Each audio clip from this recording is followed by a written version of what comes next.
Good morning, everybody. It is Saturday morning. We're just a few minutes late here, but this is that special edition on Saturday. We're going to call it Morning Manna. We're going to call it Straight Talk, a little Morning Manna. We're going to keep it straight, all right? I want you all to get in here, and I'm excited about this time that we're going to spend together. I'll give you guys a chance to get in here on today. We got a very good conversation. We have a dynamic conversation with the author of Before the Sunrise. Woo, Jesus.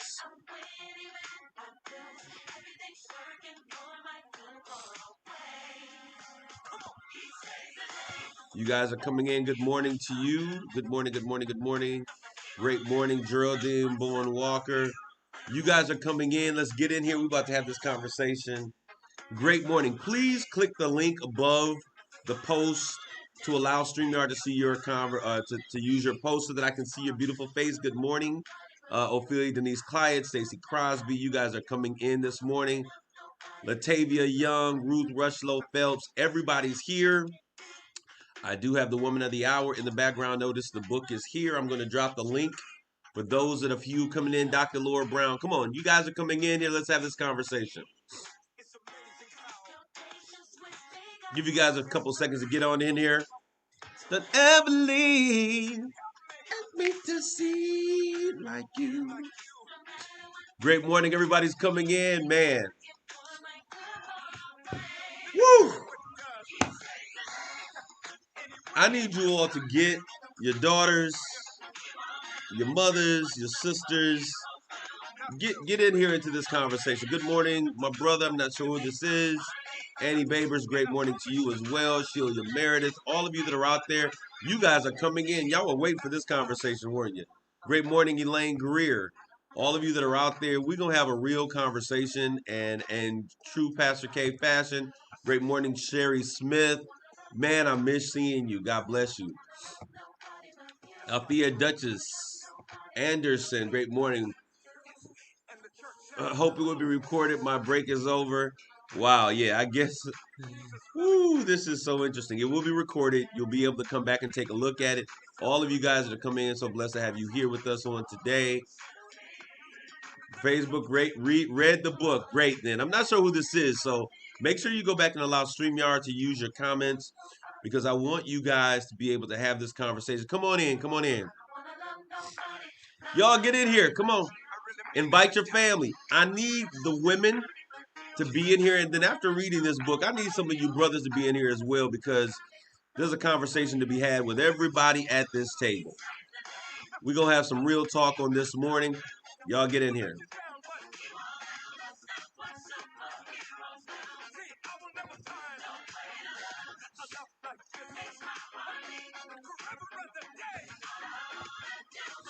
Y'all get in here. Let's get in here. Let's get in here. We're going to get started in just a minute. Before the sunrise.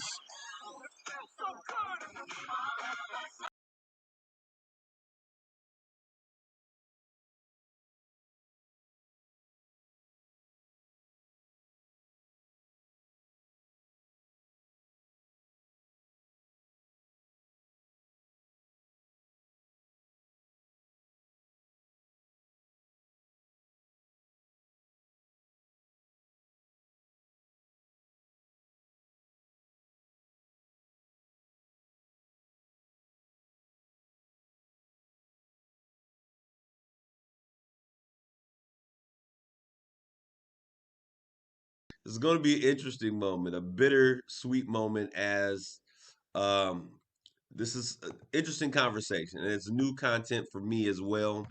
For those of you who are out there, let's get into this conversation on this morning. I want to thank everybody for tuning in as we have this conversation on this morning.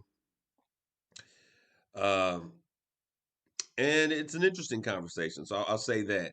I'm going to tune in so that I can begin to see where you guys are and what you guys are seeing as well. So that if I catch any of your questions, you guys have the ability, I have the ability to see what you guys are seeing. All right. So good morning, Diane Holloman, Rosa Williams, James Swilly. Yeah, all y'all get in here. It's time to have this conversation, y'all. And I want to make sure that we Get in, have a real conversation today. Y'all here? Let's hear. All right, let's get started. Y'all ready? All right. If you guys can hear us clearly, I told you all that we were going to have a conversation today, a real conversation about issues that affect women. There is an amazing, and I'll tell you this. I read this book, and I'm not saying this because this lady has connected me. No video, cuz getting black screen. Okay, are you guys seeing video now? You should be seeing video now. Everyone's seeing video. So yes, ready, ready, ready. All right, great. All right. So I want to begin just by prefacing this conversation. There's a book that's been written by Elaine Cook. She is the mother and former Great Morning, Elaine Cook. So proud of you. It was great. I'm seeing some of these comments out there. You guys are ready. But I want to thank you guys for tuning in.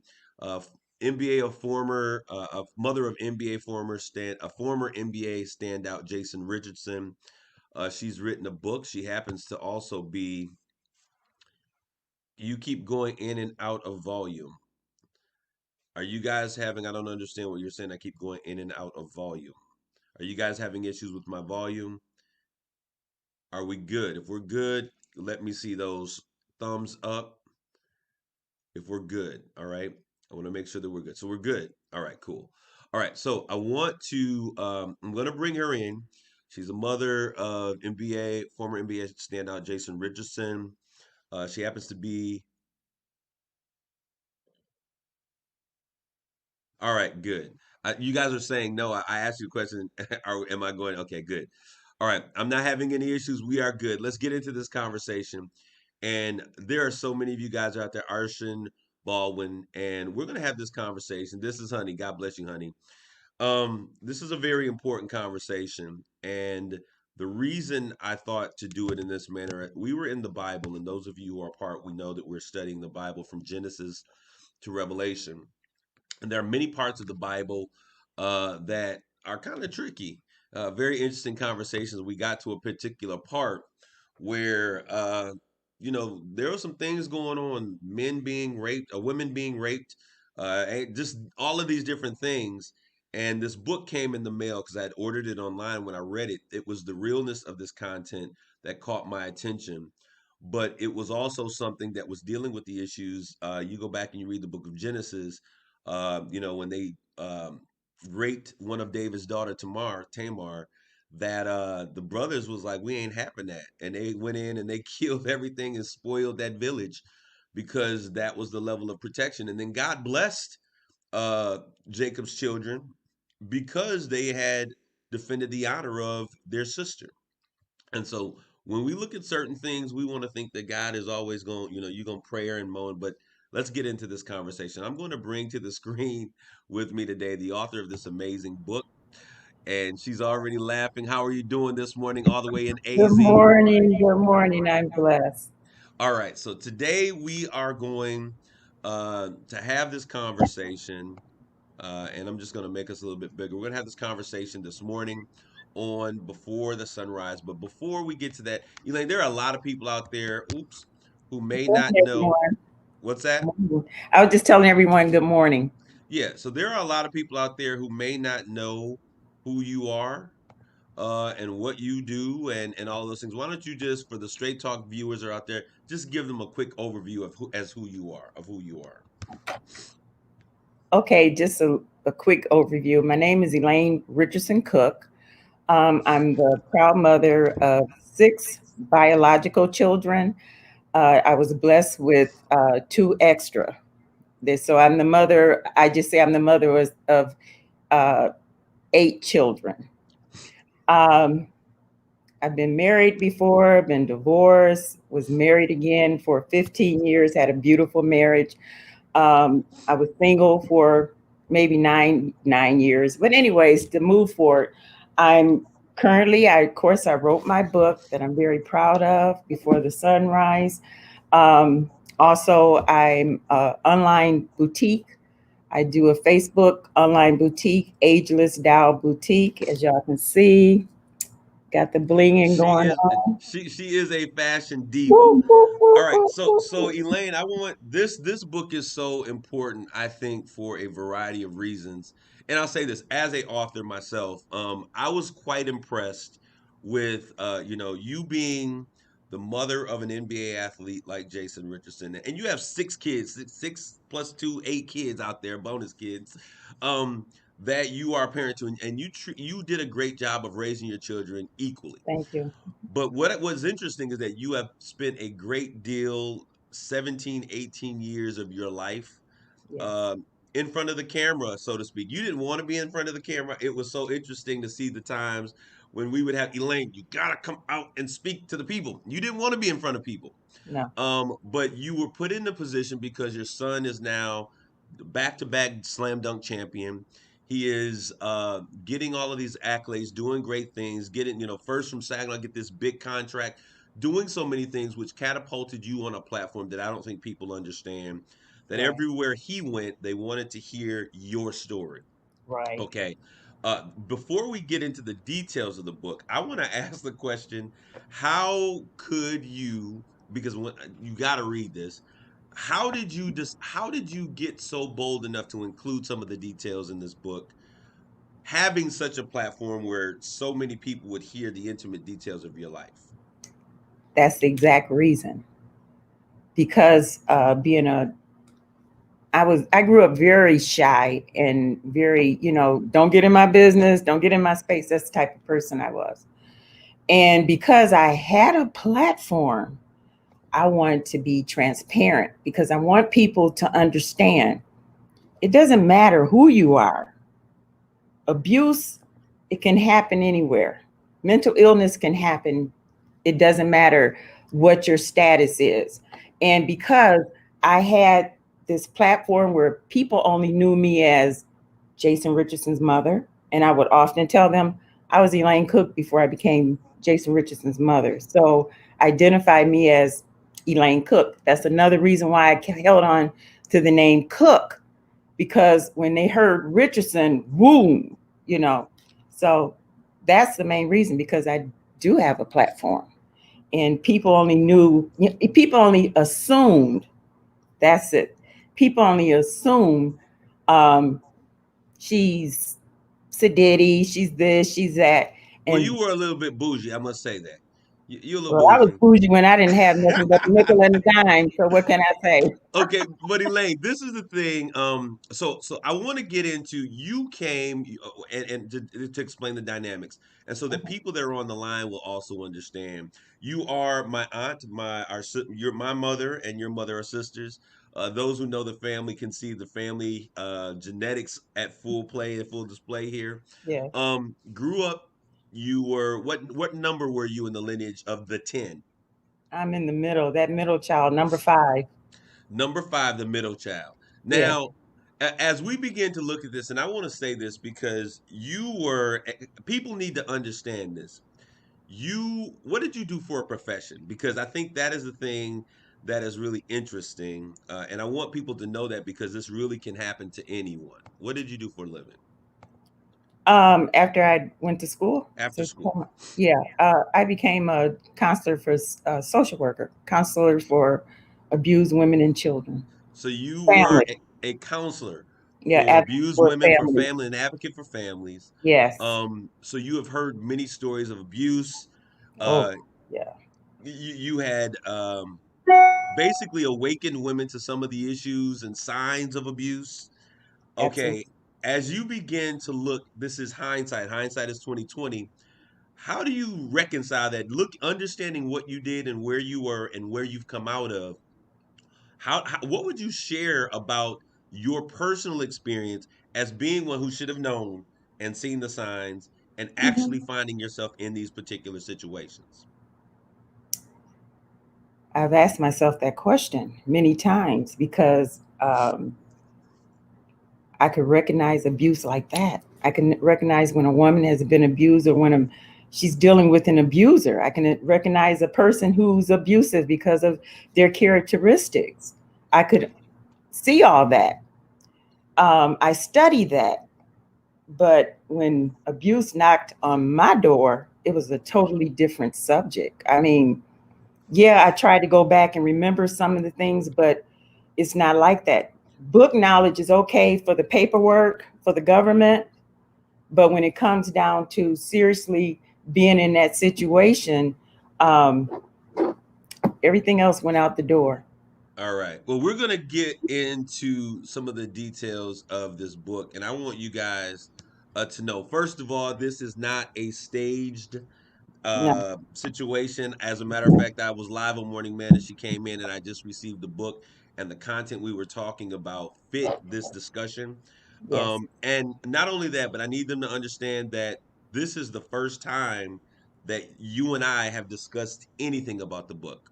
absolutely. Um, I was just told that you were writing a book and this was post the situation. And I say that because I want them to understand how authentic this conversation really is. Yes, And so there may be times in our conversation that I may get a little bit emotional because it's real. And, understandable. and as a matter of fact, just to show you, I did pick it up, read it, put it down, pick it up, read it, put it down. And on last night, knowing that we were going to have this time together, I had to finish, from I think I read the last 60 or 80 pages all at one time because I had to make sure that I did my due diligence in reading it. So this is a very real Yes, conversation. And so I want to say in advance, if I get a little emotional, I need you all to understand that's yes, why. Elaine and I, for you guys to understand the dynamics of the situation, she was Jason's mom. I was Jason's executive business manager. And so we spent a lot of time together. Growing up, you were second mom, yes, um, and we were able to talk about anything under the sun.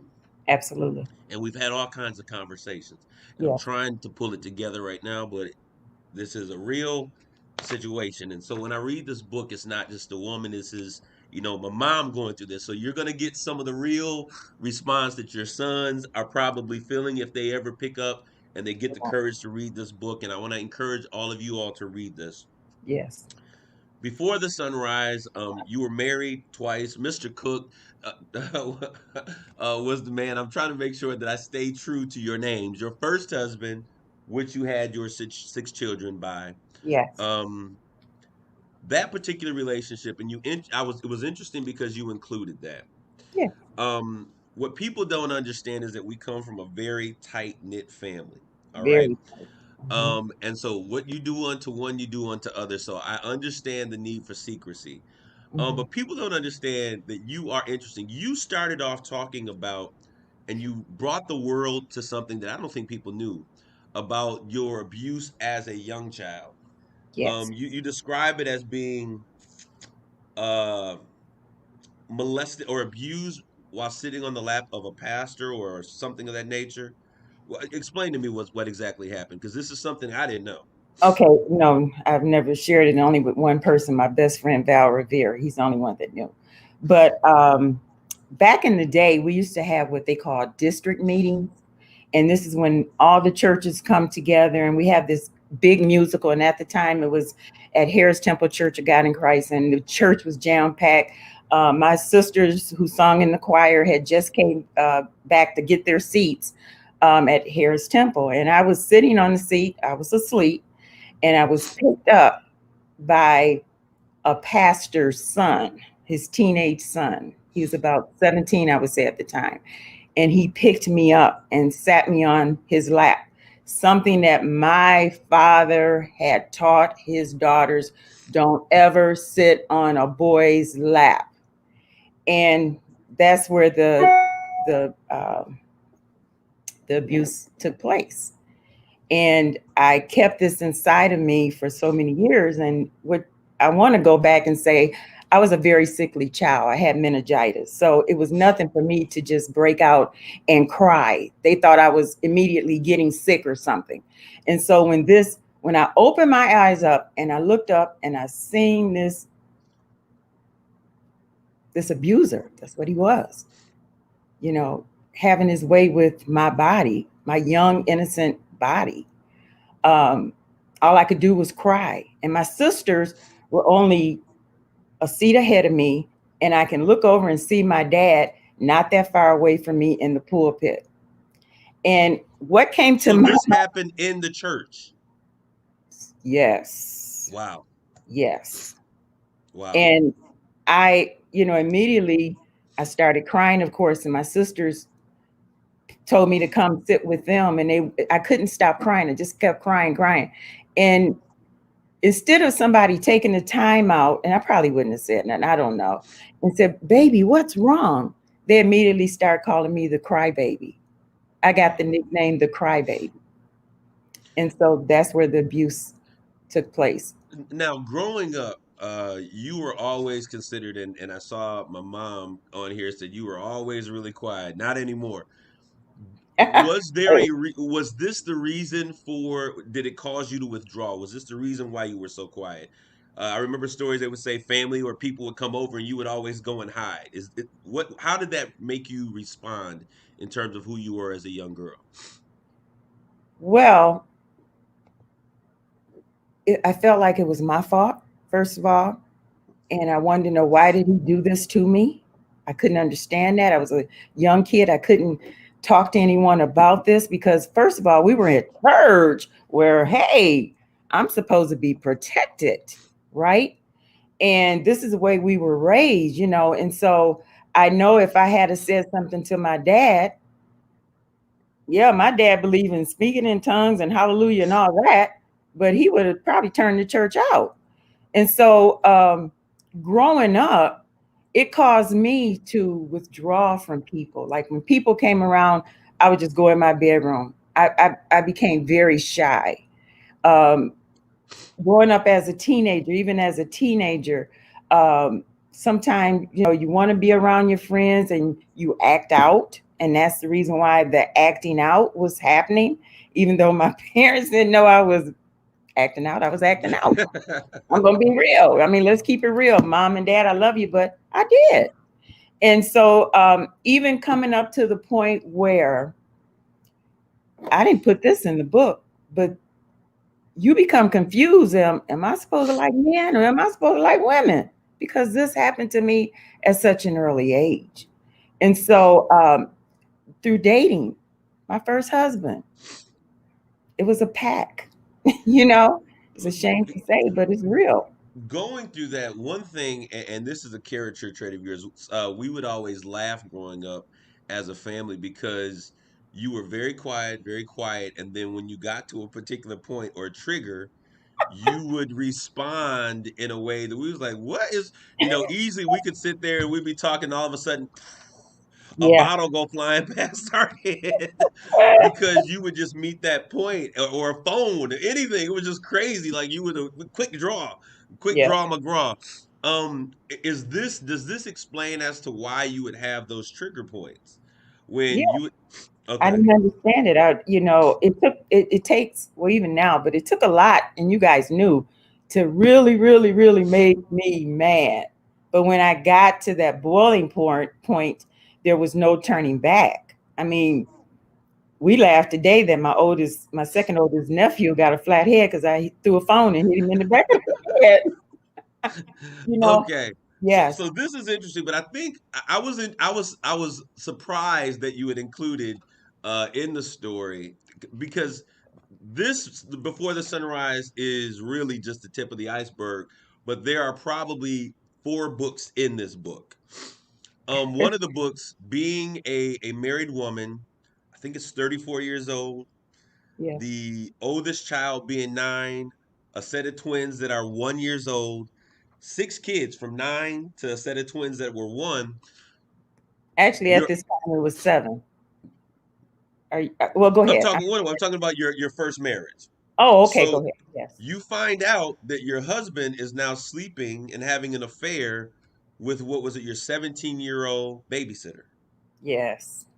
Yes. So, what did that do to you, and how did you manage that particular situation? Because here you are, a 34-year-old woman. You and your spouse are close in age. He's sleeping with the 17-year-old babysitter. There are 6 children that are here. What did that do to you? There are women out there that would come home, they would be angry, and they would say, you know what, I'm going to stay with my spouse because that's what matters. I'm going to keep the family because I have all these kids. How did you handle that? Oh wow, that was one of the worst moments of my life. And then that's when a lot of anger and frustration came out of me because of this. And from that, my marriage just went downhill.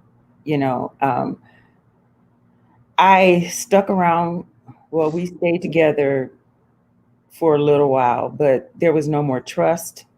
And why am I stay in this? And he's saying the same thing. Why are we even here together? I have to commend Dwayne because that wasn't his name. Well, anyways, I have to commend him.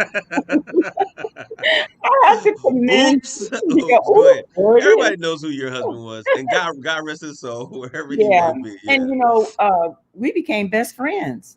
Dwayne and I became best friends. But to go back to that, um,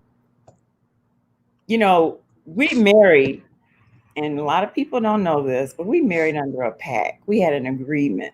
I didn't want to go to church no more. I was tired of going to church. So our thing was we get married. And if we get married, I don't have to go to church no more. It's dumb, young and stupid. Right. And so even though, he went off and he had an affair or whatever, but after I sat back and we had a chance to talk to each other about that situation, I understood because we didn't really have love for each other. We just stayed together because I didn't want to go to church. Wow. That's crazy. But when Well, you learn, you do so stupid stuff. okay, thank you, Jeanette Wicker Brown. She did drop the link in there. We'll continue to do so in here. Elaine, Monique Cleves Bird is saying, she says, "Oh my goodness, I have the same story and then some. I'm just now getting the help I much needed to help to become healthy." So we want to thank you because I think Great, that this great, conversation, and we're just great. starting, but this conversation is going to help so many women, and hopefully it enlightens a lot of men that are going to hear this conversation as well, Yes, because there needs to be some conversation from both ends. All right, so we get through this place. We have traveled the world. I mean, literally the spent time world. traveling the world. We've been on, Yeah. $40,000 at time, 40,000 people at Tom Joyner's family reunion. You're Overseas. presenting checks, jet setting. Really, we have traveled the world, and you were my travel partner. Mhm. Me, you, and my grandmother. You would put her in, when she would be wearing Louis Vuitton from head to toe, and we're pushing me through the airport. So we have had this kind of relationship, and this is important because as we go in this discussion, I think there needs some, it explains a lot of things. So Mhm. you and we were all raised close, but you and I have traveled. You're empowering women. I remember a time we were at a new artist entertainment in Hollywood, Florida, at the Hard Rock Casino in Hollywood, Oh, Florida, yeah. and Yes. they had you come in and they Yeah. had you speak. And this was so I was so impressed by you at this time. But you talked about how you had to overcome that situation, and you gave this powerful message to the women about understanding their value, understanding who they were. How does a woman who has seemingly found her voice again Yeah. find themselves in some of the positions that we see in Before the Sunrise? Oh wow, it's so easily it's done. I mean, we're women. As women, our nature naturally is to be loving, and we can fall in love so easily. And we are trusting beings. We believe in trusting. At least I know I was. I was a very trusting person. No matter if who you were, I was dedicated to you. You were And too nice. I always told you were too nice. I can't help that. That's part of my nature, you Yeah, know. yeah, Um, and really, when you women take more than we should have to take, we stick in a situation because of our children. And many times, our children already know what's happening. You, you should have did this 20 years ago. You know. right. So as women, we believe in loving our families, and our main concern is our children. So we'll stick it out just for the sake of having a roof over our head, making sure, your child have all their needs met, but yet they're not met Right. because they see daddy what daddy doing to you.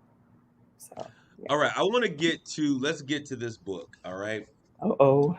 Many many people know you. You have raised and done amazing things. You had a program and you still are working with that. Talktothebrim.com. Yes, it's coming back. Right, Real which soon. is we traveled around. I was doing the Man Up Forum, and you would bring in Talk to the Brim.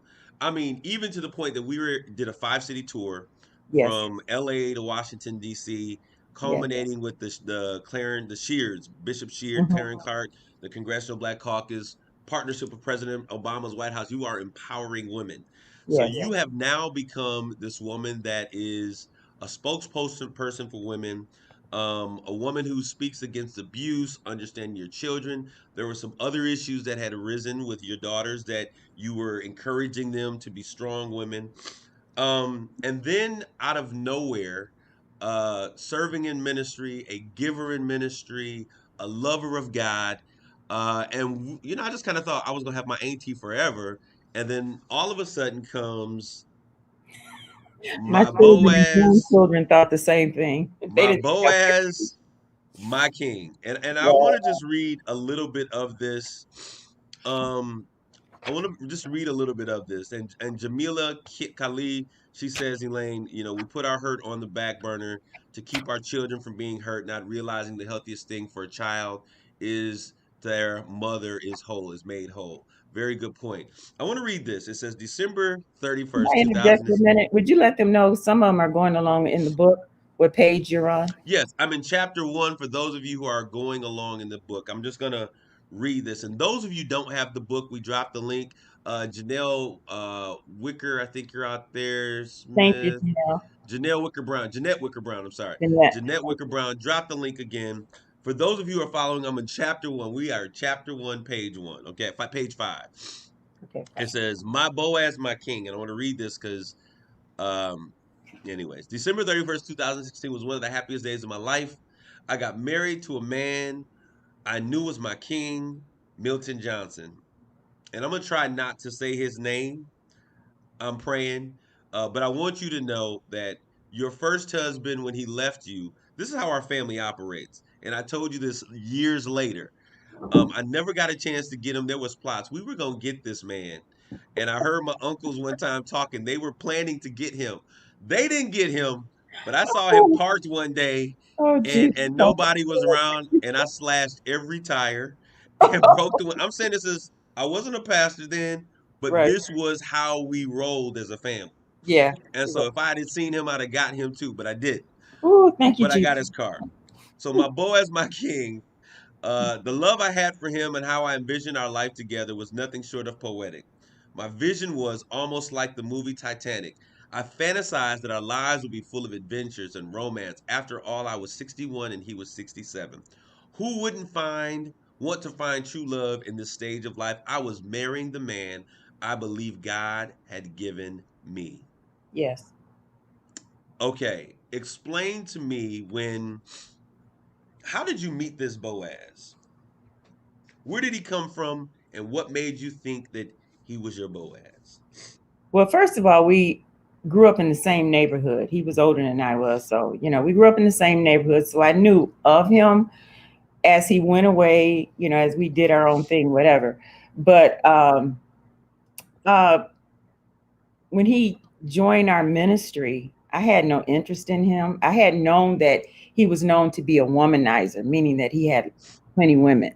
He was, be honest, he was a handsome guy when he was younger. And even as an older guy, he's a handsome guy. You have to give it credit where credit is due. He's a handsome guy. But, anyways, I had no interest in him when he came to church, none whatsoever. Matter of fact, I was dating another gentleman in the church, and we were just on the verge of splitting up.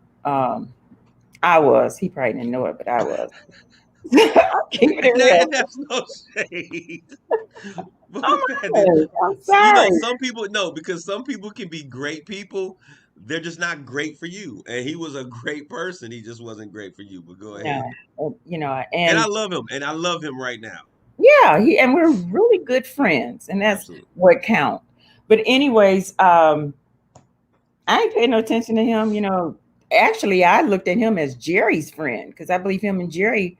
was closer in age, and I just looked at him as her friend. Okay, brother joined church, whatever.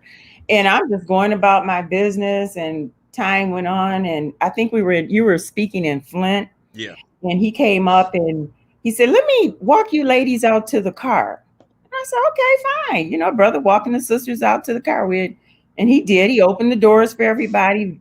Great gentleman. Still had no thought about him. And I think he had been at the church maybe about 7 months when he first approached me.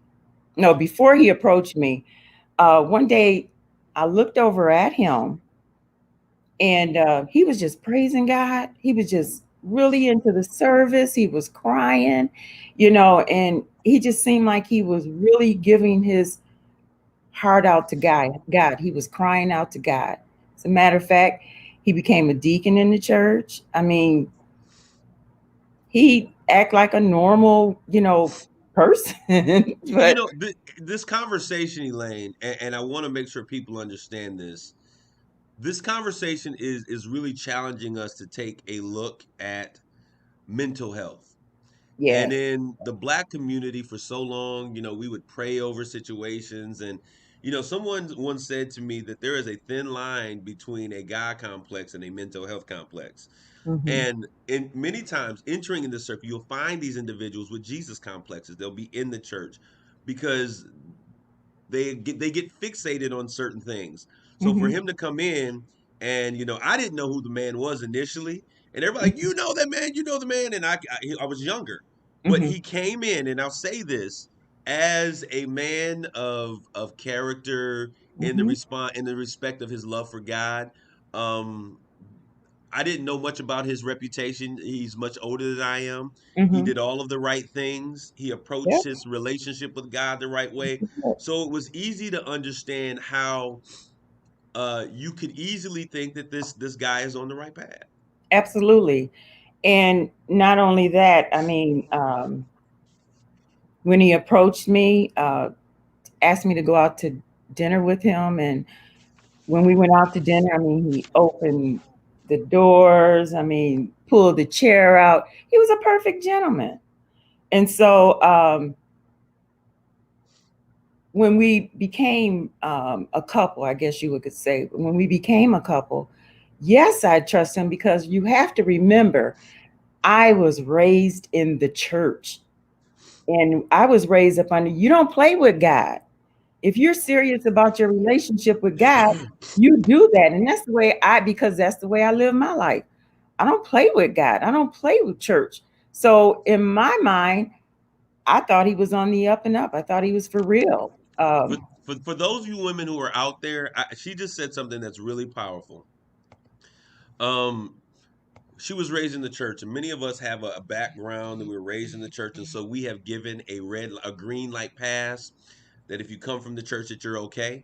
But we need to realize that the No, church is a microcosm of the world. Whatever's in the world, it's in the church. absolutely. And more. Whoremongers, Hmm. prostitutes, drug addicts, alcoholics, womanizers, whatever's in the world is in the church. And this is an indication, and I'll tell you, this really enlightened my eyes to a number of things. This is why we have to be a bit more, we've really got to begin to be more discerning. When our hearts get in the way and we find someone in their affection and we love them and they become a part of our culture, we overlook things because they must be okay because they're in the church.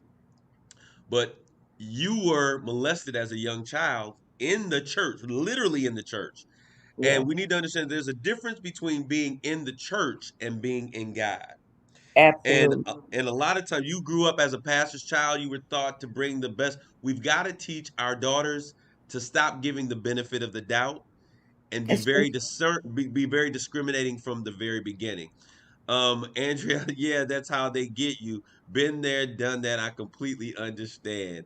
I certainly have that question. Okay, so Elaine, I want Can I us. say one thing? Can Yeah, I go just ahead. a little Absolutely. something? Um, and what's so weird about this whole situation? I've always been a person that can, that ain't, I would tell my brothers, she's not right for you. Leave her alone. Or I tell my, A mile away. yes, A mile away. You were the one like you said, something ain't right about it. But we were like, are you serious? And then turn around and be just that thing. But once the heart gets involved, the heart will cause your Yes, your your it does it. intuition, your spiritual discernment to Yes, override what it is that you're thinking. And this can happen to anybody. Once again, anybody. Elaine, you dealt with women who were dealing with these issues, right? Absolutely. All right, so let me get back to this book, okay? Page number 7. For those of you who are out there, page 7 at the very top. I want to start reading everything that says. Every Christmas, I had holiday parties. This year wouldn't be any different. I would invite. I just want to make sure. Yeah, yeah. I would invite. I would invite the family and a few friends over for a New Year's brunch. The next day, when Milton came over, I called the courthouse to get the information on obtaining a marriage license. Milton joked, saying his knee was still hurting him, bruised from kneeling on the floor for 2 days, waiting on me to answer his proposal. Now, you were surprised on your what year was this? Your birthday? What My number? 60th.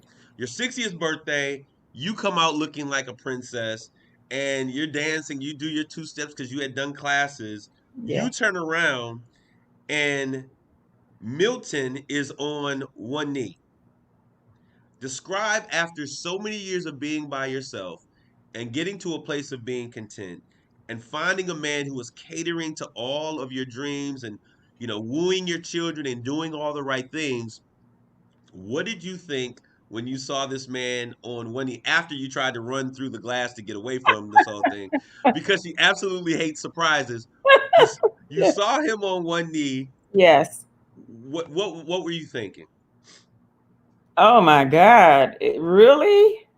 This happening to me? And then I look in the back and I can see my children with all their gestures and saying no and like, oh, whatever. And I'm like, oh my God, really? And so, of course, it was exciting. It was romantic. At my birthday party to surprise me and, ask me to, take your hand in marriage. Oh God. Woo! Fireworks. And I remember the entire place erupting and people were excited, but I remember the look on, and I had to have a conversation with your oldest son. Uh, who I was going to give his name, Skip. We'll call him Skip. That's fine. All right. So Their no, because I names was are real in the book. The yeah, only yeah, and yeah, yeah. the book Well, is true. Only names that's changed are that guy that was post. Well, whatever. Let's go. Yeah. by the end of the book, I probably say his name, so beware, women. But anyways, I said it. She didn't. Take me to the cross for that one. All right, but we're at this event. It's amazing. Everyone's excited, and I see your oldest son, and he was livid. My second oldest. Your second oldest, because your bonus son is actually the oldest. Your Yes. first oldest, by your bonus son was not having it. This was a son from your first marriage who you adopted him into the family. Right. Your oldest son biologically was not having it. No. And I walked over to him and I said, "What's wrong?" And he said, "I don't like the way that this man just disrespected me. He Mm. disrespected all of us." This is what he said to me. Wow. And so I was sitting there, I was like, "Well, what do you mean? Like, your mom is happy and excited." Oh, yeah. But he says, if he had any respect for us, he would have come to us like a real man would do and Yeah. asked if our permission to marry our mother. And he completely disrespected us and surprised. And I was sitting there like, I didn't see it that way I initially, didn't even. and I didn't catch it from that perspective. But what was his response, and what was your children's response to your new Boaz? Well, of course, everybody saw that I was so happy. I was in love. I mean, I had a glow to me. I was in love. I was even willing to lose weight. I started losing weight. I fell in love. Well, as y'all can see, I gained it back. But anyways, I, Wait a I minute. That's one thing that I love about this book because Elaine, I've known your story. It yeah, is so funny how you have used, your weight, your battle with weight as a place of humor throughout yeah, this book. uh-huh. And I want to celebrate you for using, making power from pain from areas. You talk about this in such, but people don't know how funny you are. But it's amazing to see how you continually use that, even in some of the situations. You be like, look, I'm not a little, model type. You got a lot to contend with here. But Yeah. going to this, I want to talk about this. On page 7, you talk about this New Year's Eve celebration that Hmm. you're planning. Hmm. Um, he surprised you for the engagement. It's New Year's Eve, Our December breakfast. It's our breakfast. December 31st. Brunch. You decide to have a brunch, which Hmm. isn't it because you have holiday parties all the time. Right. Explain to the people what it is that you pulled off at that time. Well, my house was already decorated for Christmas, and I always, during this time, my children knew that I would have a lot of family and friends over. Um, it was no big deal for me to buy a whole lot of food and set the tables up, something I normally did anyway. So I hid that the fact that I was actually having a wedding because my children came in and of course, everybody came in. They just thought it was going to be a party, and everyone knew that we had planned to go to Detroit to the riverboat to celebrate New Year's Eve, but no one knew that I was actually celebrating my marriage. Nobody knew this but me. So this morning, I get a phone call early this morning. Yeah, And you're like, hey, what are you doing? I'm like, I'm in the bed. I was supposed to go to a wedding. I'm not going to the wedding. I have watch night service. I'm not coming to your breakfast. I'm not coming. You're like, get up. I'm like, I'm not coming. Get dressed and come up. I'm like, why are you so tripping about me coming to this thing? You're like, it's a surprise wedding. And I was sitting on bed like, who does a surprise wedding? me.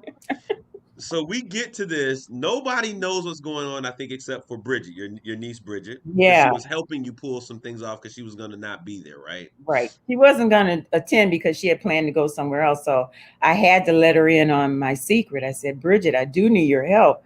And I told her what was going on. And of course, she changed her plans and she asked me, what did I need? And I started laughing. I said, oh, I forgot to pick up the wedding cake. So go get the cake and just leave it in your truck. So that's how Bridget found out.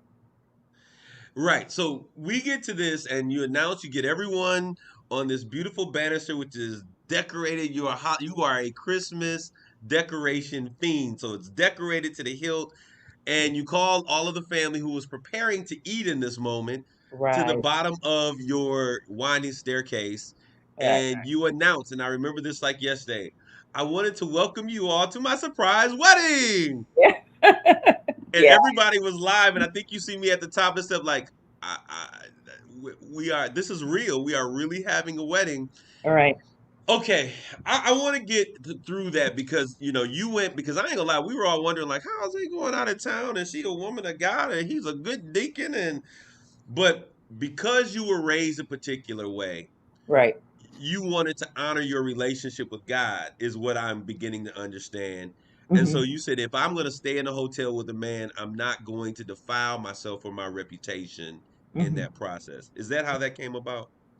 Well, yeah. I knew that we would be married, and so when I got the hotel room, Willie didn't know it. He thought we were having one room with two beds, and there was no way I was going to sleep in the same room with him. As a matter of fact, Willie and I had traveled together several times, and he had his room and I had my room because remember, I have to. This is part of my character. And so I'm the same person when you see me in Saginaw, I'm that same person no matter where else I go. And so, and he was saying the same thing. Well, yeah, we have to get separate rooms. And, so when we traveled, we had separate hotel rooms. Okay, I want to read this. Page 19 for those of you who are following along in chapter 2. After his proposal, Milton and I had a heart to heart conversation. This is you reflecting back. My Mhm. scars are my testimony. Okay. After his proposal, Milton and I had a heart to heart conversation. I disclosed to him how badly scarred my inner thighs were. 4 years before my relationship with Milton, I had a bad plastic surgery experience. 2 days after the surgery, my lower body developed a horrific infection. I was left with two options: survive and have both legs amputated from the hip down, or keep both limbs intact and die. I wouldn't accept either option presented to me. I asked my surgeon if he believed in miracles because he's looking at one. I told him, I have faith and I know I am healed.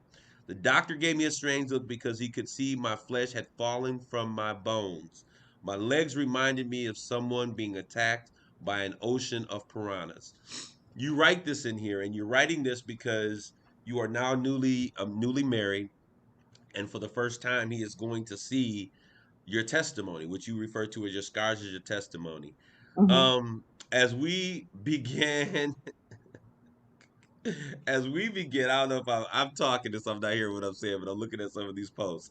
As we began uh, to to to look at this, I need them to understand what does chapter two, my scars and my testimony.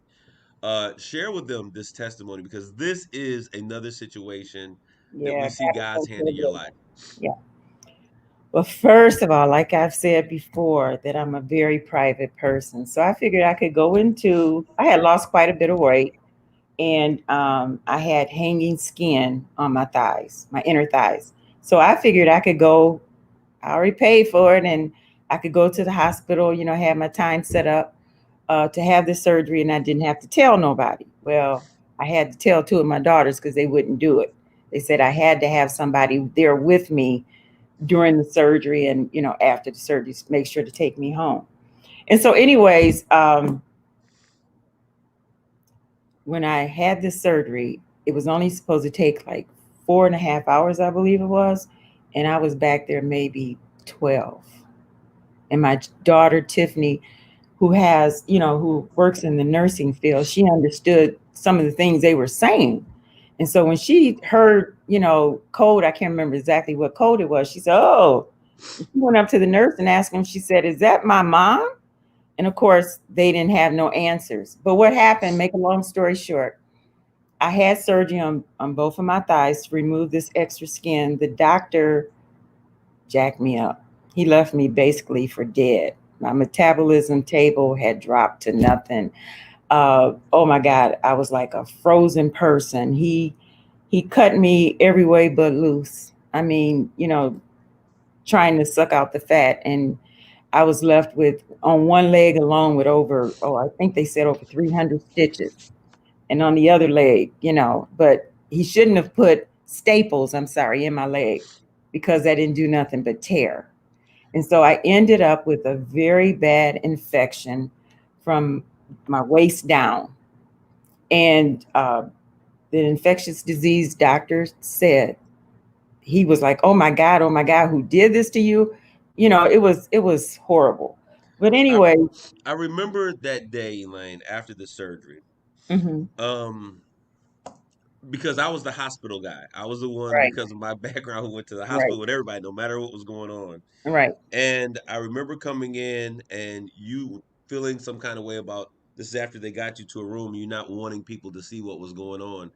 But I remember one morning I got there and there was nobody else in the room and we were sitting there and I asked you to see what had happened. And because of my understanding of what was going, you showed me. And I remember how hard it was in that moment to stand there and to look at what had taken place because it was horrific. I mean, Was terrific. we thought that we were going to lose you because of what was going on. And I knew that your biggest opponent in getting and recovering would be how do you close these gaping wounds and not be infected? And I remember standing there and I remember you coming out of your mouth and you saying to the doctor, do you believe in miracles? Because I'm coming out here. And nobody, I think, medical professions believed that this was actually going to be the case without any real serious lingering issues. Hmm. And I'll tell you, even as a pastor, because at this time I'm a pastor, uh my faith was weak in that moment. And what you said in terms of, I don't want you to feel bad for me, No, don't feel sorry for me, nope. because God's going to heal me through this process. And I remember being encouraged by those words in that moment. And I remember us just having those conversations because I would always get there early so I could hear what the doctors would say. Right. And you would speak about just, it was faith, faith, faith, faith, faith. And I said to myself, if she has this much faith in God, how in the world can we not have the same kind of faith? And it became infectious in that room, and everybody that came in was blessed by your faith. Now, I Absolutely. wanted us to go there because this was a very traumatic experience. Hmm. It took, how long did it take you the whole process? Because you were in the hospital for how long with this? 5 months. 5 months in the hospital. That was your place of residence for 5 months. And they had you on the eighth floor of this particular ward, which really is a place where they kind of are thinking people are not going to make it.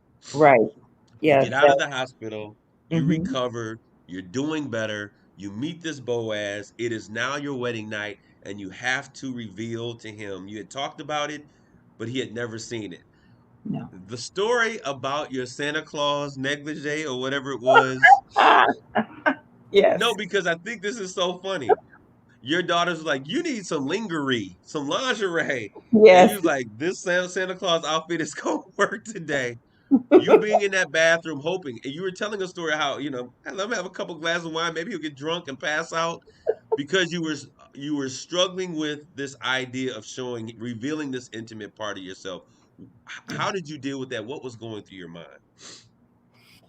Well, it's our wedding night, and that's what couples look forward to.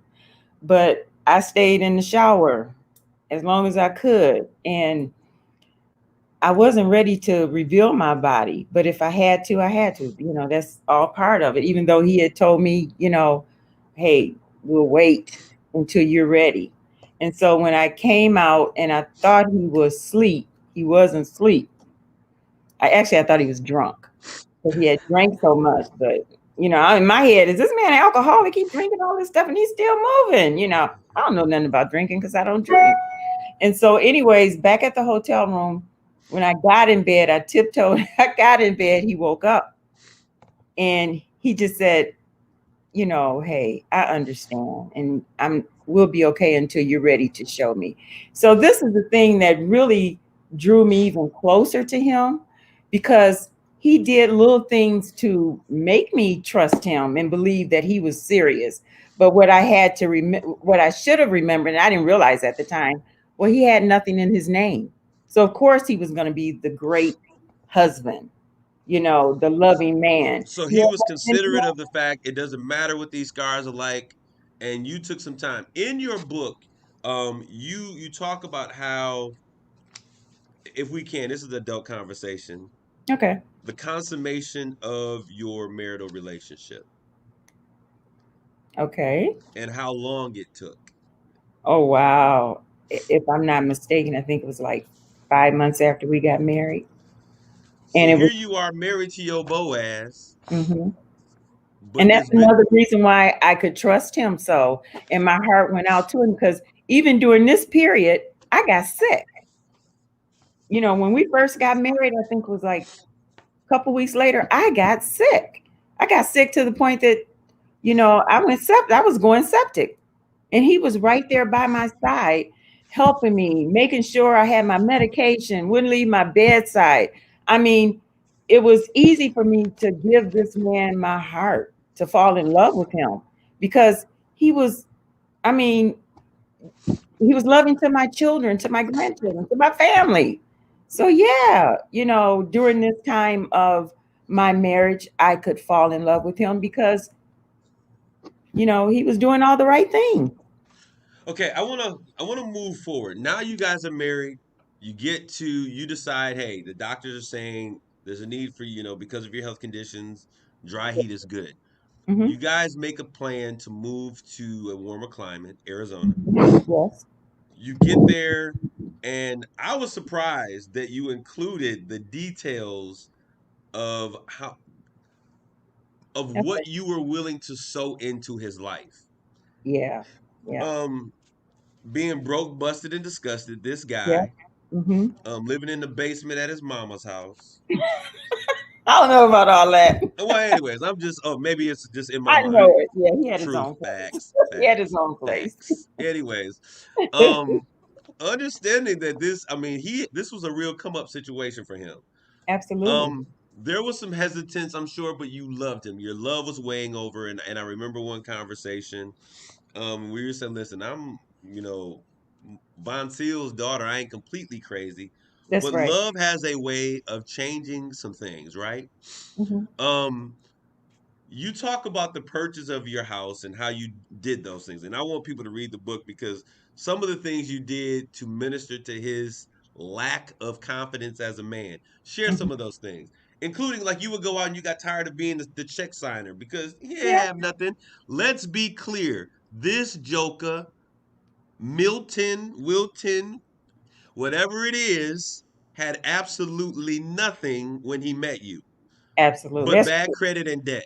Okay. That's So true. you've introduced him to a new life, of a way of living. You're Hmm. purchasing this home. Let's share some of the things that love made you do. Well, first of all, I want to go back to the fact that you have to remember, as a woman of God, I was still believing this man was my man sent from God. He was my Boaz. He was a man of standard of character that would take for care of me. And I feel like if you're saying you're saved, you're a Christian man, you're living that life, you're my husband. I didn't think it was anything wrong with doing what I did, because in today's society, most women have a bigger or larger income than men, anyways. So hey, if we can work together, I wanted a home. I want my home to be nice. I had no problem with, well, first of all, let's go back. My sons were already on their way to Arizona to with all my furniture. And so I thought that I could write him a note saying that I was giving him a loan and he would have to pay this money back. And so I found out, no, you can't give a loan because you're not a lender. You can just give it to him. But the agreement was, okay, 30 days later, we could go and put the home in both of our names. So that's how the house got in his name, because I was trying to build his credit up.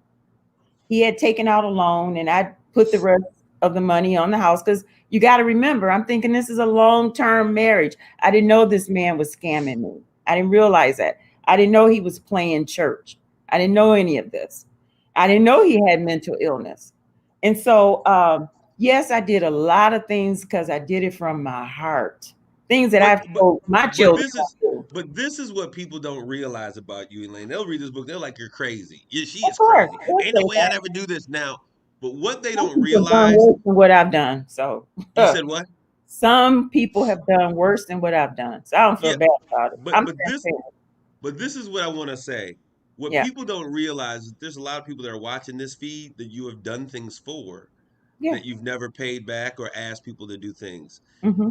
Throughout your entire career, either you or encouraging your son to save people, their homes, their whatever, sending their kids to college, people really don't realize the nature of your heart and how you doing this for Willie is really a reciprocation and a Yeah. reflection of what you were doing for so many people that took your love for granted. They would take your money and then steal from you.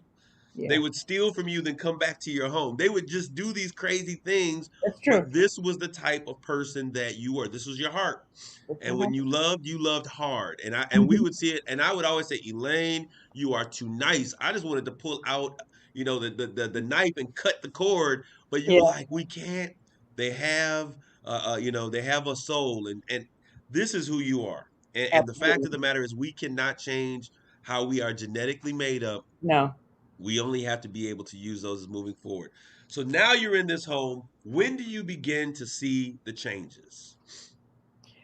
Um, we moved out to Arizona in July, so I would say in October I went to Kentucky. Well, I had planned to go to Kentucky to visit my family. I had some family in Kentucky, and Willie and I was going to go together, and he decided no, he couldn't go because, and I don't even know if this is true, he was in the military and something had happened to him, and he just Oh, never wanted to go back to Kentucky.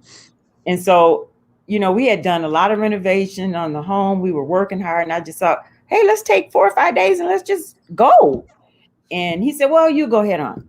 I had looked up a ticket for both of us, and I had to cancel it. So he said, you go ahead, you go. So I went to Kentucky. I was tired. I was jet lagged. I called the house, called his phone. He wouldn't answer the phone. I called, as soon as I got, landed, to let him know I had made it safely. And he didn't answer the phone. And so, when I talked to my brothers and, sister in law, whatever, and I just said, I'm going to bed, I'm tired, and I turned my phone off because it was dying out. So to charge. So when I got when that really right there, 10 months, um, the next morning, I looked at my phone and I had so many calls from him. And I thought maybe, oh my God, he had a heart attack. What's wrong? Probably about 20 calls back to back. So when I called, finally got in contact with them, I didn't know who I was talking to because his questions were, who are you with? What? A voice I had never heard coming from him. It was angry. It was cold. And I'm like, who is this? Who am I talking to? I had to look at the phone. Is this my Boaz? Who is this? So that's when it started to change. The Uh, moment you were away and you had a chance to breathe her. So while yeah. you were with them, there was He no kept issue. asking me, who am I with? I said, you know who I'm with. You know what, Elaine? This is interesting because before you all moved after you got married, you summoned me to help him write a book. Uh-oh. Yeah. Do you remember that? Yes. And in that conversation, and I thought you were aware of this part No. because I talked to you and I said, yeah, he's got a really a blockbuster of a book here Mm-hmm. because there were some things here that were I had never seen before, right? Mm-hmm. Um, his time in the military, Mm-hmm. the situation with the military, Mm-hmm. and I'm saying this now because I don't, and I'm thinking when I looked at this and I'm looking at all his stuff. I don't think it was real. Go Well, there ahead. was a part of this that was really kind of interesting I know. I think I know what you're talking about. because no man would admit to having a situation of having blunt force trauma and then also having, I'll say, being violated But can I interject by right other men. And I'm not talking about being beat up. right? But can I say this? Absolutely. Later on in my marriage, I realized there was personality disorder. So how do we know that is even true? I don't. Was there? And really, I've never read what you're talking about. So did you have? But Was there this any is proof? see, this is where I think is crazy, and this is where I think that because what happened, and for women that are listening, I want to tell you guys this, and this is so important. Me and my aunt were so close. You and Brian were very close. And what I realized really quick is, and I've seen this happen before. I had already had an estranged relationship from another family member because they were in love and did not accept it and did not accept their Yeah. spouse.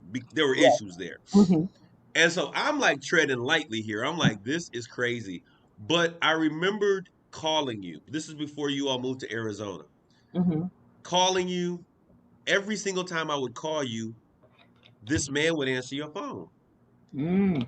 And you were the person, you had a phone that had more frequent flyer miles than most Americans because you would lose your phone in LA, you would lose your phone in Chicago, your phone would be Hawaii. shipped Hawaii. Just it was I'm like, how do you random people answer your phone? We are like finding on what is it where they can find your phone locator. Oh yeah, your phone is in the hills of Appalachia. Like, how does your phone make so many trips?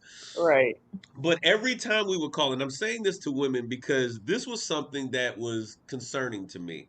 Mm-hmm. And every time I would call you, this is after you all were married, this is your Mm-hmm. spouse, he would answer the phone Mm-hmm.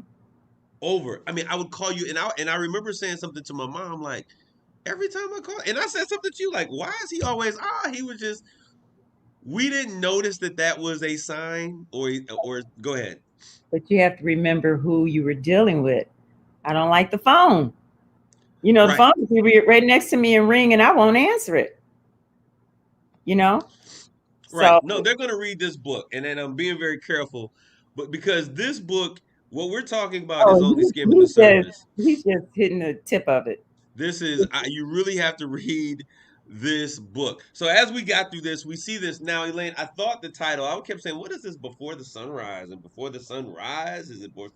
And so I don't want you to tell me why it has that title. Mhm. But reading this book You and understand seeing, it? like, I was like. Oh, Mhm. you began in many instances you were dealing with. There are some situations in here uh that when I see your confrontation of how God leads you to deal with the demonic presence that's existence Yes, and yes. how you would do certain things and find yourself in a position that you would just be cracking up laughing. Now, one thing I do want to say is the I blessed have a oil. sense of humor, thank No, God. you do. People the don't realize blessed that, but I do. I do. the blessed oil and the Oh, the warrior towel. Which yeah, yes, that's okay, real. when you begin to look at this whole situation, and as you were writing this, and you look back on this, Elaine, what would you say to women who find themselves, because you didn't know anything about any issues mentally, physically, other than diabetes, right? Right. Who find themselves in a place that they've gotten into a relationship, maybe it's not even marriage yet, and they are finding these unknown details about their significant other. How would you recommend? Everyone has their own path, but what advice would you give to a woman? There's some woman out there right now, she's finding out details about her significant other that were not shared by her significant other. What advice would you give them? Well, first of all, um, death can be knocking anywhere. So you have to put yourself and your children in a safe position, a safe place. You might have to go to a shelter, whatever. Sometimes we have to drop down and, get to the nitty gritty truth. It's about you surviving. It's about your children's health, about your health. Because when you're dealing with a person that has mental illness, and believe me, I'm not knocking down on mental illness, but there's a lot of people that that have mental illness and don't want to get the help. If you have tried all you can as far as getting your mate, your husband, whoever, your significant other, to reach out and try to get some help, and you see it's not working, it's getting worse, it's time for you to leave, because mental illness is serious. Mental illness can lead to death. Church folk, all you church people that's so deep. That's Now I'm a real. pastor, but I tell you, church people, That's real. some Get some demons help. you can You pray know, out. and Some something, can I just say something, especially in absolutely. our Black community? We think that's a black mark on us to say that I'm going to a counselor. I need help. Yeah, you can pray and you can ask God to help you, and He will. But guess what? He gave man knowledge. There's nothing wrong with going out and seeking help. That's what they're there for. And so, if Mental you health. want to get better, you have to do better by seeking help. And I'm seeing some of these comments from those who are out there. Mental health is a real thing, and you cannot Yeah. be so deep in spiritual. There are some demons you Woo. pray out, some you cast out, some you Mhm. kick out, and some have to be talked out. That's And right. in your book, you show us this. And I what did I it love all. about this book, Elaine, is that any woman who is going through a situation, and I'm not saying this because you're my aunt, I was actually extremely delightfully surprised at your writing skill and your technique. Um, because this book is a book that when you read it, if you are going through some of these issues, you actually give real keys on how Mhm, to handle this. I have a suggestion of something that I want you to follow this up with, because this book is a ministry tool. mhm, You didn't call everybody and get everybody involved, but you mm-mm, turned to your belief in God, your higher power, what you had neglected for so long. mhm. And it was in many instances I saw this as though you were now Moses in a wilderness of life. Honestly, I'm looking at this, and as I'm Woo, reading Jesus. this, you Yes, I are remember Moses this. in a wilderness of life. Mhm. And when he was in that wilderness, God led him by a pillar of cloud by day and a pillar of fire by night. Oh, I And thank you to every hear that. single thing that he Mhm, had to do, he mhm. had to follow a sequential pattern I to sure did. get through that dry period of his life. And you Mhm, do a phenomenal job of reading and sharing your personal testimony. I want to read this and then we're going to reflect on this, okay? And I'm going to give us another good 10 minutes. And if people have questions, post your questions in here and we'll ask those questions. Once again, if someone could drop the link of the book in our chat, I'll do it as well and post it on the page. I started screaming, "You are crazy! I hate you!" I'm a little dramatic, y'all. "You're embarrassing me!" People were Oh, driving by, looking at the two of us like we were untamed animals. I couldn't get in the car fast enough. My phone was destroyed. It was 4 p.m., and Milton drove around different areas of Phoenix while I held my head in my lap, uncontrollably crying and screaming how much I hated him. I have never been disrespected by anyone. I wanted out of this dysfunctional, delusional marriage. The car stopped. When I lifted my head, I thought I was home getting ready to go into the house. Milton came to the passenger side to let me know we were in the parking lot of a church. We had been visiting, in a church we had been visiting. He said, "Elaine, I messed up." And he kept repeating how sorry he was. It was 5:30 and the service didn't start until 7 p.m. I looked up at him and told him how much I hated him. I hated the day I met him and I despised him.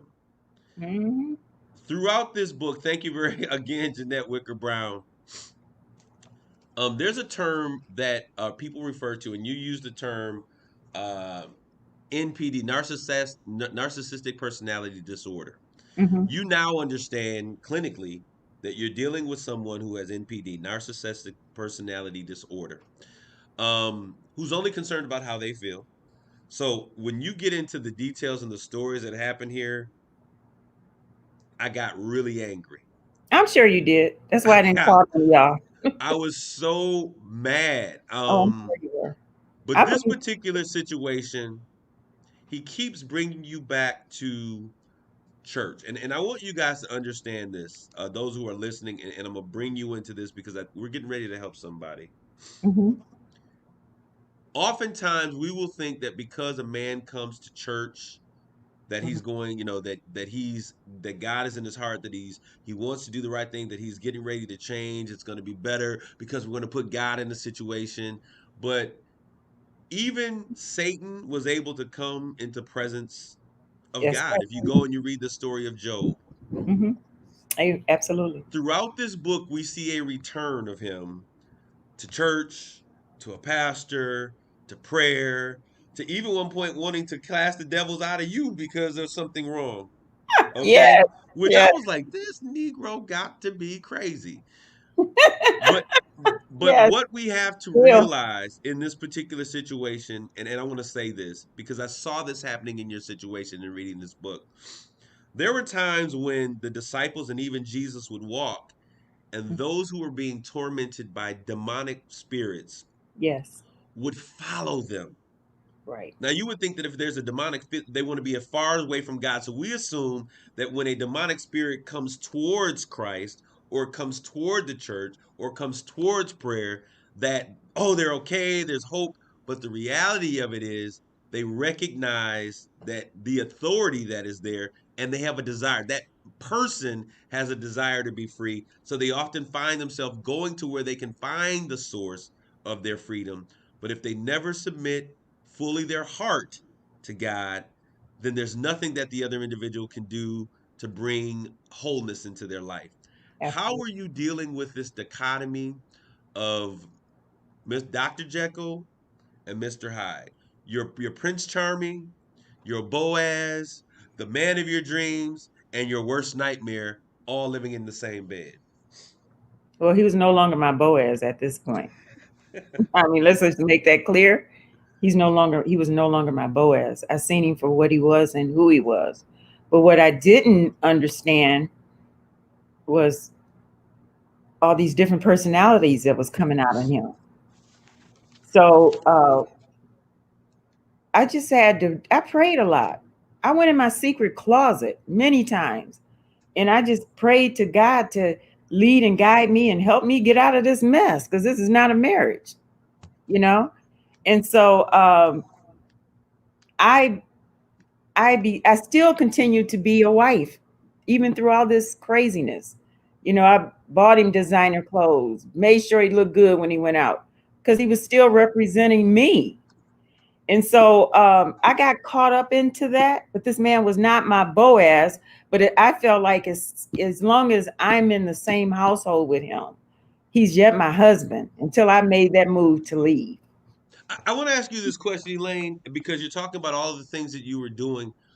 Was there a part once you realized that this was not what you Yeah. expected this to be? Hmm. Was there a part that you were too embarrassed in a moment to really share with other people, and so you played the part before the reality "I got to end this now" came into being? Oh, absolutely. How did No. you deal in that season? And I want you to speak to other women because embarrassment now comes in. Hmm. You know, the son who stood in the corner and didn't smile, Skip. The grandson, Lil Will, who says, "Mama, I don't trust this man." Yeah. Those things come back into your thought process. How did you deal with he is not what I thought he was? There was something I missed. I'm embarrassed, but I got to move past embarrassment to take action to make sure that I'm out of this situation. How Right. did you do? How did you deal with that? What did Well, you of do? course, embarrassment is going to come in because, wow, first of all, I went on social media. I was on social media talking about this man was my Boaz, and how many times was my marriage repeatedly shared? And of course, I was very embarrassed. I was embarrassed that, oh my God, everything I've been teaching my sons, my daughters, don't do this, don't do that. You run, you do this. Oh my God, everybody, I messed up. And so when I came to the realization that I opened my heart out, which my heart only supposed to 100% belong to God. I allow this man, don't get me wrong, you are supposed to love, but you're not supposed to get so stupid in love. And that's where I was at. So I had to get to a point, Drunk in love. The hey, church people won't get that, but everybody else will understand what I'm talking about. Go but ahead. I had to get to a point where to get over the embarrassment. Okay, so what? I done lost all this money. I done put all this money in this house. My name. I mean, I felt stupid. I really did. But then it comes a point to where I have to say, I want to live. I can. This is all material stuff. There's ways to make more money to get another home. That's material stuff. But what about my character? Who I am? This man is trying to break my character down. You ain't gonna break my character now. You're not gonna break who I am. And so it comes to a point where forget about, oh, hey, okay, I'm human. I made a mistake. I made a big mistake. Maybe my mistake cost me more than what yours did, but some of y'all done did worse than what I've done. Okay. And I did it according to what I thought was according to the word of God. I really thought God had given me my Boaz because I had 2 years prior, I had a checklist of what I wanted God to give me in a man. Let's This talk man, about that. No, no, no, no. That is good. Let's talk about that right there. okay. You brought up, and this is a part of your reckoning. You brought up the fact you had your checklist of Yeah. everything that this is your Boaz. You had your Check, check, checklist. check. Okay, let's talk about that checklist in the beginning and how he met that checklist. And then there is a reconciliation at the end of this conversation, at the end of this book, which I thought was extremely profound. And it helped me to heal after reading this because this book, it tore me up. It stabbed me in my heart. I left ended saying like, how could we not do more? How could we, and there were certain things that were happening that we were all like, we're getting on a plane. We about to get this Yeah. Joker. Your And I head, told some people, but no. I mean, but I'm talking about my family. I'm Oh, talking about the okay. guys. And I remember one conversation with Brian and Jeff was like, you know what? We don't have to fly and buy a ticket because if we drove, there would be no sign that we were even in town. This is See, Pastor Kareem talking, okay? see, I know my family, and I Yes. got family out here. If I Yeah, had family, right. Right. So, but no, what I I want to say is wouldn't this: you talked about that list, and there's a lot of women out there who have this list. They're a do woman that. of virtue. We gonna be God, and I gave my list to God, and this is what I want. What happens when Woo! I was gonna say Boaz, but I was thinking about broke ass. Oh, No, Jesus. I didn't say the word. But um, what happens when your Boaz does not meet the qualifications? I mean, he meets the standard of your list, but Yeah, then you find out he's something different. There was a reckoning that God said to you about yeah, that list. yes. Share with these women what God said concerning this list. Okay, 2 years prior to meeting him, I had a list. I had been, a widower for over 9 years, and I just want somebody to, you know, to spend the rest of my life with, to enjoy life, and it wasn't, let's keep it real, it wasn't about sex. It was about companionship. I want companionship. And so that's what I had put on my list. Lord, I want someone who, first of all, you got to love God, you got to love you, who want me for me, not for who my son is or any of that. Be real about me. You have to love children. And y'all know why, because I got a plenty now babies. And it was just a little simple check off list. One was real, like tall, black, and handsome, but I didn't get that. I got short, bald, and he was good looking. But anyway, that's okay. That's No, fine. you said short, bald headed, yellow, short man. I was like, oh my God. But But go ahead. anyways, I had certain things on this checklist, and he checked off every last thing that I had asked God for. So I know this was my Boaz. Thank you, Jesus. What? I checked it off. But guess what? Did I get permission? Did I get permission from God? Did I ask God, Lord, is this my Boaz? No, I didn't. I said, this is my Boaz. God never said he was my Boaz. I did the checking off. God didn't do the checking off. So it took a long time for me to understand. But God, he was everything on my checklist. Blank, blank, blank. And you gave me this, gave me that. And God has sent me warning signs that I ignored. Like the sister at the church. Why didn't I go back and ask her more questions? Just different little things. But the bottom line was, I said he was my Boaz. God didn't. And he wasn't.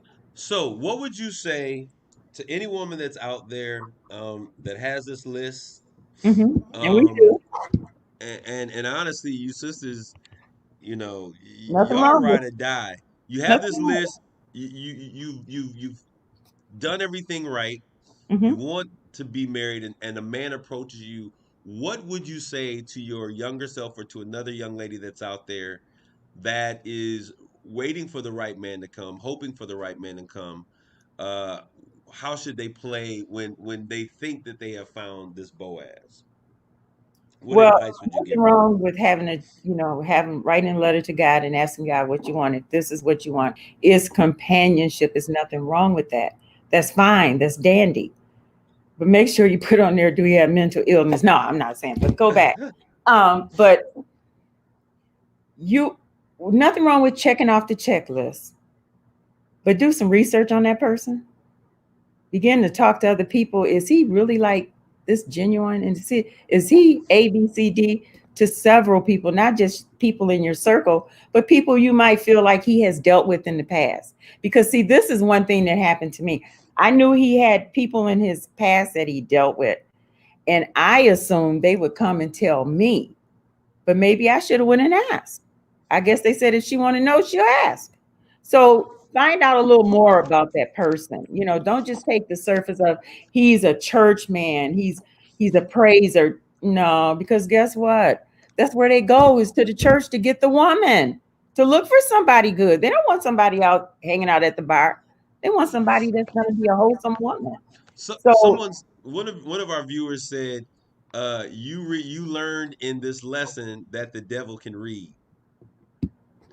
I You were learned talking from about you. what was on your list and how you had written this list to God, but the Yeah. devil also can read. Absolutely. And the devil knows what's on different people, women. Well, man know what a woman wants. Yeah. And they will play that game to the tilt. But as a person that you have to kick in your wisdom, kick in that womanly wisdom, and begin to just really, some of the small things we overlook. because we're in love. And oh, I got a man and I'm going to get married. And you don't even have to be, oh, I just got a man on my arm. And we overlook, we turn our back to issues that, oh, I seen a little bit of that, but I didn't think it was that. Check it out. If you have a second thought on something that you feel like, well, maybe, if you're coming up with a maybe, it's most likely a yes. So check that person out. I'm telling you, I even went to find out if he had a record from jail. Nothing. Clean record. That's because none of his ex women ever called the police on him. I was the first one to do that, and that angered him. So how do you, looking at this book, and I want to encourage all of the women that are out there to get a copy of this book. But there was something that I realized about this book as well, Elaine, and there are certain things that we do as men Mhm. that we just get angry. And I Okay. was just mad, and I want to apologize to you, and that'll never happen again. When a man responds in a way to you as a woman that you think is extremely out of character, and they come back and apologize, what would you say to a woman who is experiencing that type of relationship? Where's the love? Because if you continue to do the same thing over and over, and all you got to say is, I'm sorry, that's just empty words. That's empty promises. Okay, I'm sorry and I won't do it again, but then you turn around and you do the exact same thing again. Come on, sister, get yourself together. He's not going to change. He's not going to change. And you can't change a man. We have to realize that you can't change a man. If a man is not ready to change, who are you? You're not going to change him. So my advice is, and I'm not saying trying to say break up a home or anything like that, but it's a lot of single women out there that take a lot of mess from their boyfriend or their significant other, however. And no, it's time for you to let go and move on. You Oh, know, it's not going to change. okay, we're gonna get, that's who he is. We're gonna get to, I want to say this again. You have an entire chapter here that is titled Chapter 8, Mm-hmm. Mental Illness is Real. Now I want to say this to you. As I was reading this book, I thought it was interesting that Mm-hmm. this particular chapter is number 8, because what I see happening in this church, in this particular chapter, is 8 is the number of new beginnings. And I don't think that you even thought about this while you were writing, or maybe you No, did. I didn't. No. 8, biblically speaking, is the number of new beginnings. Mm-hmm. And in chapter 8, understanding that mental health is real, taking the realization of what you are now dealing with, Mm-hmm. I see you doing something that is very important. When confronted in certain situations, you would start saying out loud, I am the righteousness of God. I am filled with his Holy Spirit. No weapon formed against me shall prosper. This is on page number 5. I'm the head and not the tail. My God shall supply all my need. Yes. He's my help in a time of trouble. Woo! Yes, I thank you, see a Jesus. changing, something clicked. Mm. And you were saying in that moment that I'm no longer going to be a victim. And y'all got to realize, I Mm-mm. was so mad at some of the stuff that was in here. Yeah. But in chapter 8, something clicked and you went from being victim to victor. What Mhm. happened? Um, my praise. I began to, like I said, I began to pray more. I began to get and study God's word more. And what clicked in me was, I'm not who you think I am. Hey, I'm yet a woman. And I yet have my character. I yet have my, you're not going to break me. And so at this point, enough is enough. And I've done all I can to save this marriage. I gave it more than 100%. I gave it 100 and probably 199%. But when it's time to go, it's time to go. My life, my dignity, my character. Oh, that's a big one. You tried to break my character, who I am, who I stand for. How dare you? Oh, no, baby. No, no, no, no, no. to any woman, and not only women, men get abused too. And people don't want to accept that. You a wimp, you're a punk. No, baby, there's some bad chicks out there that will whoop you up. Okay? Elaine, what's funny is that, and I want to say this, and we're getting ready to close out in a short second. If you remember the scene where the color purple, and it is so funny because I think you make mention of this. Um, Harpo decides he's gonna be a man, and Yeah, he's gonna man up to Whoopi Goldberg's character, to Oprah Winfrey's character in this book. And what she was not having it. And you see, what was her name? In Sophia. You see Sophia. Sophia coming through the cornfields to find Miss Seeley. She Hmm. comes through the corn and she finds her. You told Harpo to beat me. I mean, you had your moment in this book, and I thank God. I thank you. I thank God for giving you to write this. And honestly, I think that you did an amazing job. I want to give a shout out to those people who inspired you in this book. We were in the trauma trying to figure out what was going on, but people like Sherry Smith and Jerry Jerry Darby, Smith. Jerry Darby, yes. they were so integral in helping you to write this book.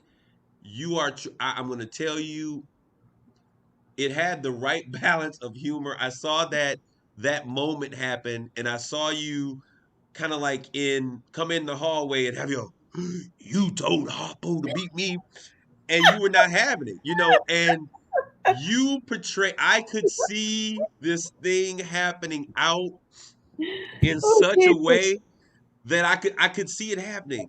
I could see moments in this book where literally I told you chapter 8, it was like dun dun dun dun dun dun dun dun dun dun dun dun dun. Rocky was I working out. wanted my readers, can I say, I want my readers to feel where I was at and to see where I was at what certain part of what was happening in this short marriage. I want my readers not only to just read it, I wanted them to get involved in it.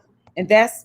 Thank you, Jesus, for allowing me to write it like that. Well, I want to say this to you. So Feel. many people out there are giving you kudos for having this conversation. I certainly Oh, want to thank. I don't think, and I can I need you show all to my dress?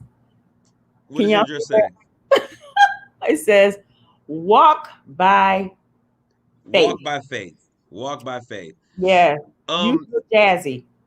yeah, Santana Jack. and we're going to talk about what you're doing and where women can keep up. Elaine, okay, how can they reach out to you? Because there's going to be a lot of people. There are some people on this link that are looking for people that they need to have speak on particular issues. I've Okay. brought them into this conversation. Okay. Um, I've been given a lot of books, and I'm a reader. I read, read, read, read, read. I got 3 other books that are here that I'm going to be reading. I honestly will say I thought I was an author, and I am an author, and I thought I Thank was a good you, writer. God. You have to speak it. But no, no, no, no.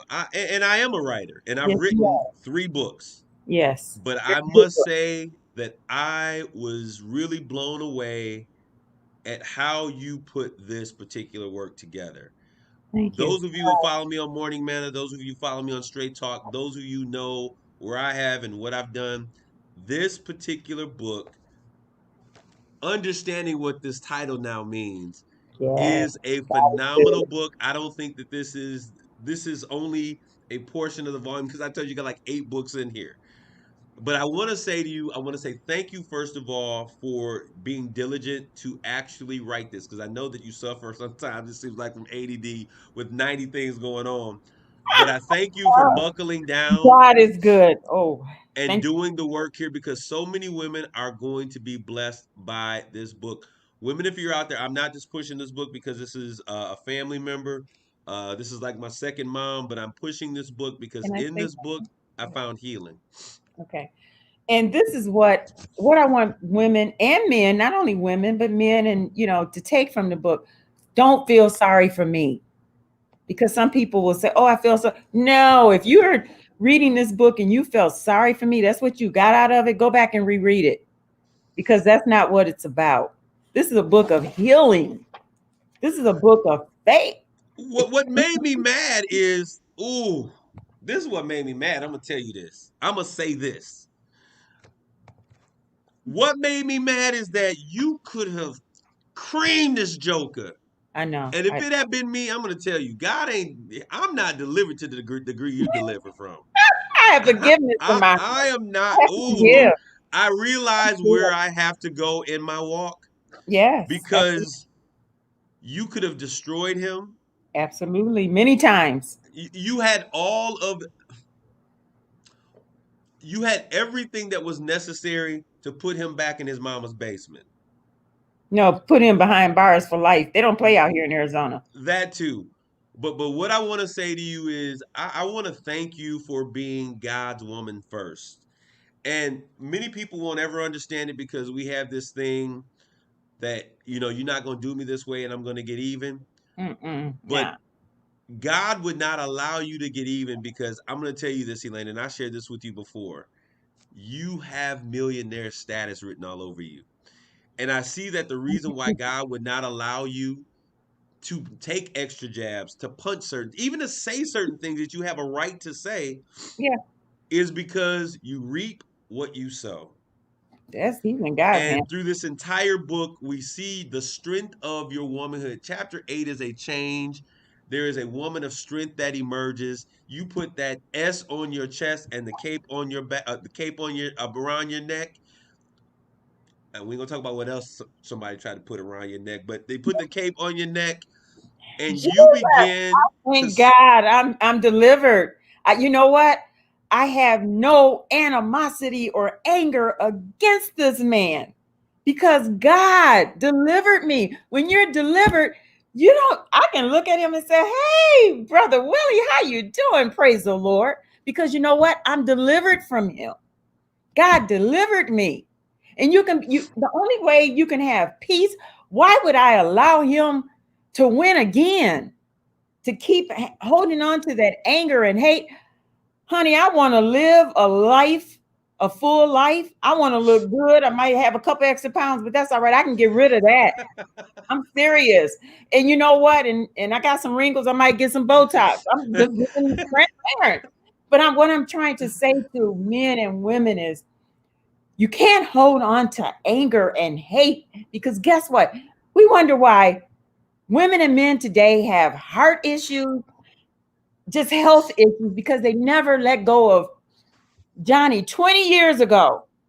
You're allowing Johnny, or not Johnny, Johnny was a good man. Kunta Let's was just use a a good different name. Willie, man. for example, somebody of You 20 years ago. allowing that man or that woman to continue to control your life because guess what? You don't have forgiveness in your heart. Let it go. Let it go. Live. I'm living. I'm living my best life. Oh, thank you, Jesus. Yes, I am. And you want to know why? Because I forgave him. I'm free. I got my answer from God. Why did I go through this? Well, you know what? Now I can help you because I've been there. I know what it's like. And I can help you find deliverance because there is peace. You can have peace. Peace. Do you know what it's like to have your mind, just weighed down and bundled down with worry and hatred and anger? You can explode. Boom. No. God said, I ain't having that. You're going to be my witness. You're going to let them know what it took. It was God because I walked by his word, by faith. Thank you, Jesus. I'm done. I'm sorry I took it over. Amen. We certainly want to thank everyone for tuning in today. Woo, And God. and you said something that's powerful. In closing, I'd like to say this. Thank you, The Jesus. reason you were able to forgive is because you were free. That's it. And until you get free, you'll never be able to forgive. That's So if right. you think of your abuser or the person that harmed you and you get angry, you're a mess, and you want to get even, you haven't gotten free. No. Freedom comes before forgiveness. And I Amen. hope you guys are blessed on today. Elaine, I want you to share with them real quickly how these women, men, whoever's listening and will see this can get a hold of you once again. I'll put your information in the comment, but let them know you are doing an online store. What's the name of your store? Oh, ageless beauty, ageless dolls. But we are, Ageless Dow's. and dolls came from my mother because my dad called mom doll. So we're ageless dolls. And, like I bling, I like to bling it out, and I bring in some clothes from size extra large to about size 5X. So come online, you'll see me, Elaine Cook, and I'm selling. As a matter of fact, in a couple hours, I got to get on there. So when y'all see Elaine Cook live, and then if you want to get in contact with me, thank you, Jesus. This is a masterpiece for me. But if you want to get in contact with me, go to talktothebrim.com. You can leave whatever you want to leave there, or if you want to, you can inbox me through Elaine Cook Messenger. I'm gonna set up some things for before the sunrise. It's not quite there yet, but for right now, just contact Elaine Cook. Messenger me. I answer my And you messages. and you can always get us here. Come into one of my pages. I can connect you There with you go. her. Yeah. I represented your son as an athlete. I think that there's a need for me to push. I'm going to really push, not because just of who you are and we're connected genetically, but because this book needs to be read by many other women. So I want to thank you And guys for men. tuning. Don't forget And men. men, There's right? help in here for men also. Email. What's your email, really quick?